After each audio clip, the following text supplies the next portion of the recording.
2.5 months from Election Day, and this year's election will see every seat in the Virginia General Assembly up for grabs, and once again, Virginia will be a battleground. We've invited the candidates from the Senate and House districts that represent the Richmond Metro to come on CBS 6 News at 7 and talk about their campaigns. And we'll post all of these interviews at WTVR.com.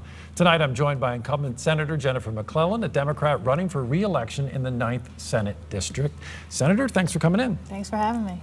So tell us, what is this election about? It's really about continuing the progress that we have made, but we still have so much more to do. And the majority is at stake, and there's so many issues where we've not been able to go as far as we could to make Virginia a better place based on who's in the majority. So all of that is at stake this year. And what are the salient issues for you? 2 years ago, it seemed that health care and getting access to health care and health coverage was a big issue for Virginians going to the polls. We've heard a lot about gun violence and measures to either gun control or other ways to curb violence. What are the issues this time around? I think education is top of mind in the 9th District, making sure that we are fully funding our education system, that our teachers have the resources they need, that our schools have all of the professionals that they need in place. We are not fully funding our system. We're doing better, but we're not at pre-recession levels, so we still have a lot of work to do. So where does that extra funding come from? Because it would seem everybody would be like, sure, let's do it fully funding, but obviously it has to come in a balanced budget from somewhere else. It does. A big part of it is what are our priorities. So I think there are a number of areas where we could shift money, particularly some of the tax credits that have not proven effective. We can sunset, and a big part of it is going to be where we have economic growth and where we did have some of the general fund money freed up when we expanded Medicaid, but making sure that we are prioritizing K-12 education above some other needs. And the Amazon, getting Amazon in Northern Virginia was a big coup, but Virginia put up a lot of money for that, a lot of access, a lot of incentives, a lot of sort of things, rebates almost. Is that effective for bringing jobs? Your opponent was here last week and mentioned that he calls that corporate welfare. Why would you give Amazon $750 million in incentives?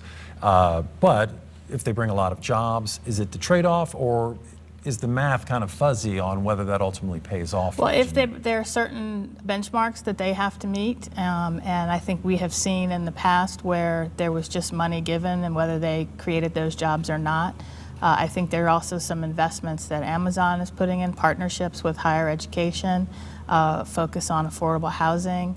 That will help. It's not just we're going to bring this company in, but it's also we're going to look at that whole community and make sure that the package includes some investments in workers for Amazon, but also beyond Amazon in other parts of the economy. Some Democrats, some of your colleagues, you perhaps as well, have said, expressed disappointment with the way the special session did or did not actually go in terms of taking up bills, some 30-odd bills, I guess, for ways to curb gun violence, that Governor Northam called that in the wake of Virginia Beach. And since then, we've had El Paso and Dayton. Do you feel that some of those measures might come up the next time around? Absolutely. Or that your constituents are talking about. Yes, absolutely. I mean, the Crime Commission meets tomorrow. All of those bills were referred to the Crime Commission, and I think Democrats and Republicans and independents alike, a lot of them think that we need to do something. There's bipartisan support for red flag legislation, also for universal background checks, for making sure that we are banning assault weapons or reducing the access to assault weapons and bump stocks. And then I have legislation to require reporting of lost and stolen firearms.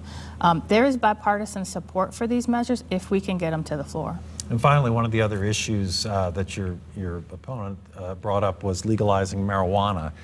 Is that something that Virginia may be ready for? It's obviously happened in several other states. Where's Virginia on that in your view, or your constituents? I think we're having those conversations in a way we haven't before. The devil's always going to be in the details, because I think if you just do straight legalization and don't address people who are already incarcerated for possession. And you tied it into that as well, that kind of reform. Yeah, I think you've got to take a broader look at that and make sure that you don't still have people in jail for something that is then legal. So I think you need to look at it broadly and not just do you legalize going forward. It's a complex issue. Senator Jennifer McClellan, thank you so much for coming in. Thank you for having me. And once again, we are asking all the candidates for Senate and House districts that in the Richmond metro area, and we will put all of those interviews at WTBR.com once we meet them all.